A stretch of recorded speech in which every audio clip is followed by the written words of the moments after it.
The bartender kicked his last customer, an older man, out after closing time.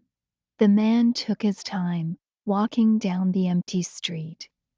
He was drunk, but it didn't show much.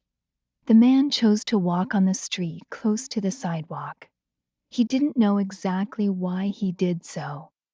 He just liked walking there. Sometimes he came across a parked car, which he had to go around.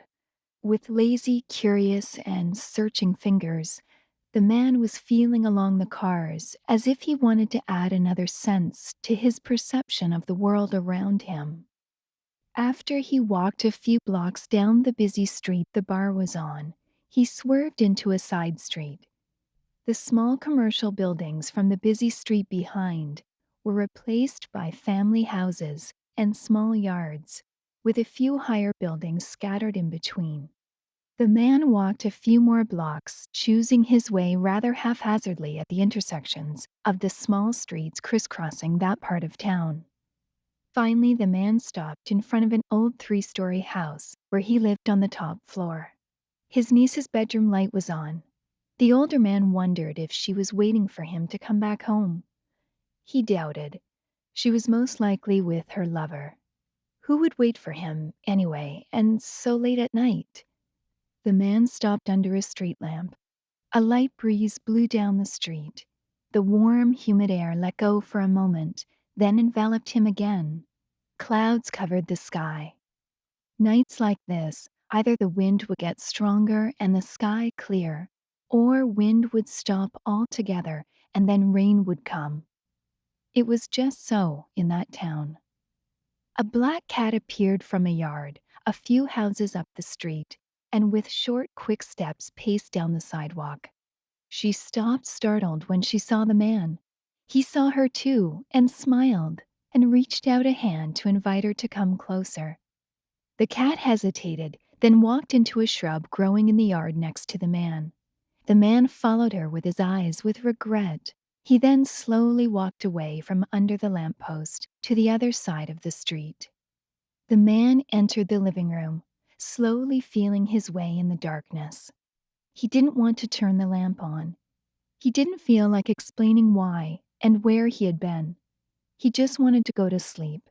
Then he tripped over something and fell on the floor. He felt around with his hand. Men's shoes. His niece had a guest. "What the heck was that?" jerked the man lying in the bed. He raised himself onto his elbow and stared towards the door of the room. The man was smoking a cigarette, which he dropped on the bed. He hastily picked it up, ashamed he had shown fear, and put it back between his lips. "My uncle must have gotten home.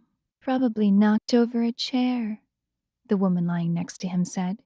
She was young and pretty, with long, thick black hair, an attractive face, and beautiful brown eyes. Her body was still sweating, as was his. The man lied on his back again. He was tall and had a beard. He scratched it now, wondering if he could go or stay. He didn't feel like staying.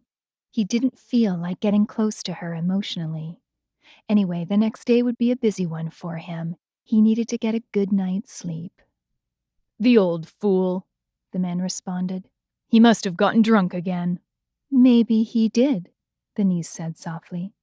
"Why does he have to go to the bar and get drunk? What a waste of money. He only wastes money in that way. Can't he just get drunk at home and get the drink's worth of his money at least?"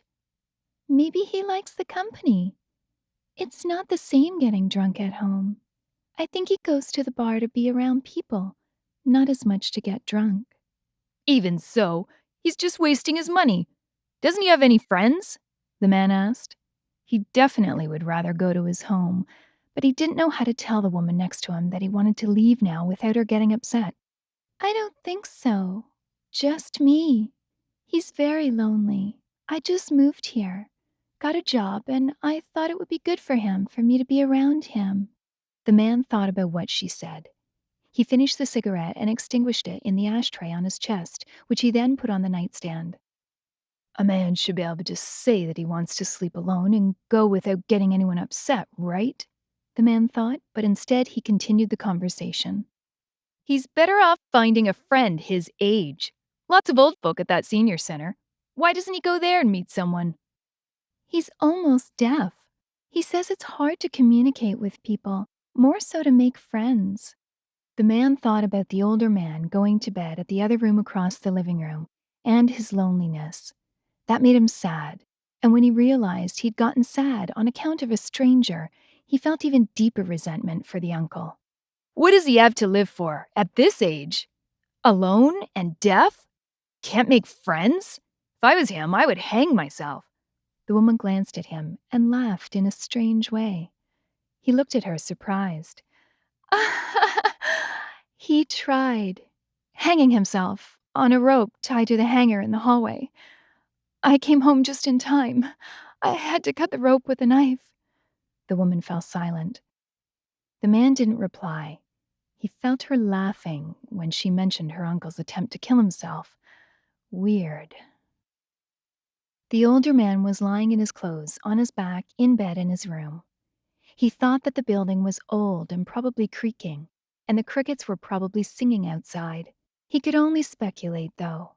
He could only hear the beating of his heart, which was not really a sound, but more of a feeling. Lub-dub, lub-dub. He was lying for a while with his eyes closed, but the sleep wasn't coming. At last he opened his eyes and looked at the ceiling. The street lamp cast yellow light. He felt a desire to be outside in the light. In the dark and quiet room, he felt like he was in a coffin. He rose slowly from bed, trying to make as little noise as possible, and crept out of the apartment. In the niece's room, the young man at last mustered courage to leave. He got up and started putting his clothes on in a hurry. The woman watched him from where she was lying in the bed. She didn't do or say anything to stop him. She could care less and felt a little amused as she had sensed the man's wish to leave and his fear not to upset her. What was there to get upset over? She thought to herself. She was perfectly capable of surviving without his company. She wouldn't feel lonely if the man left. Rather, the opposite. She would also have a good sleep if he wasn't with her.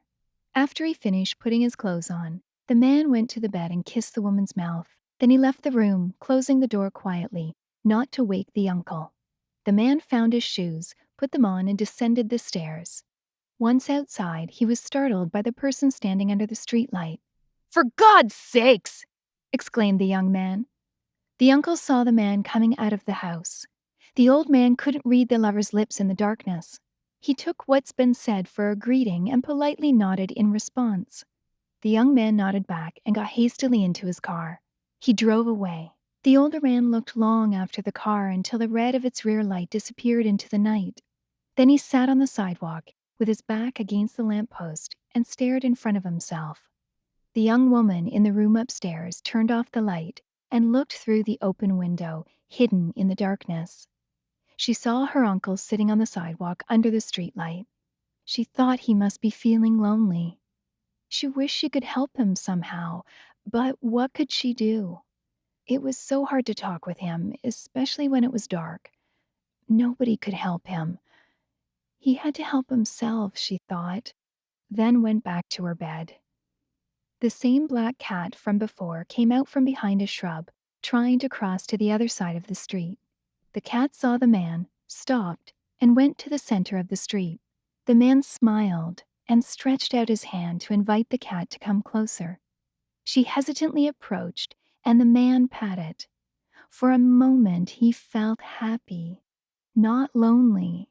His happiness was, however, short-lived. A drop fell on the man's head, and another one. He realized that the slight breeze had died out a long time ago. It was starting to rain.